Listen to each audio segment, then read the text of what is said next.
I'd like to discuss the site selection process and the factors that are important to consider in selecting the site. First is the space requirement. The franchisor will usually let you know how much space you need and what kind of layout it needs to have. Determine whether some of that space needs to be allocated for storage or warehousing. Also, if you're going to be receiving frequent deliveries, make sure that the space is accessible to delivery vehicles. It's going to make your life a lot easier later on.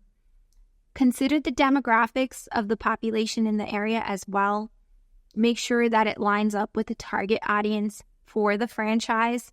Look at the age range, look at the income, the family types, disposable income, and the consumer behavior in the location, and how does it help or hurt you. Additionally, be aware of the traffic patterns there. Is it a high traffic area, and is that what you require? Are you out of the way of traffic where you don't have as much visibility? Okay, and in the same vein, look at neighboring businesses, right? Who are the competitors? Who are the complementary businesses? Is there any kind of large business like a grocery store which receives a lot of foot traffic, and that would essentially be free advertising for you, right? So those are all important factors to consider. You also want to look at this building itself and see how much of a build out you need to have and in what ways you can maybe reduce cost. Sometimes if the building housed a business similar to yours in the past, you might be able to save on some build out costs and save on some appliance costs, equipment costs. If it was a different type of business, you might need to spend a bit more on demolition.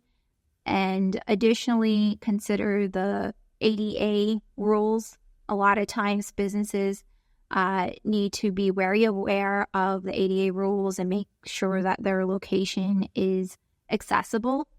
And if those accessibility modifications have already been done, it might end up helping you out. You also want to understand the flexibility of the landlord. Make sure that it's a landlord that you can work with, that they're able to negotiate with you on the lease, and if any future issues arise, that it's a landlord that you're able to turn to for help. And then finally, consider the rent cost, right? How much is the rent? How does it compare with surrounding commercial locations? And does it fit your business needs and your financial situation? Okay, because you do have to remember, despite how your business might be doing, rent is going to be due every month. So is it sustainable? So these are some of the factors that are very important to consider in selecting your site. There may be more based on your particular industry, and you should do your research and your due diligence in selecting your site.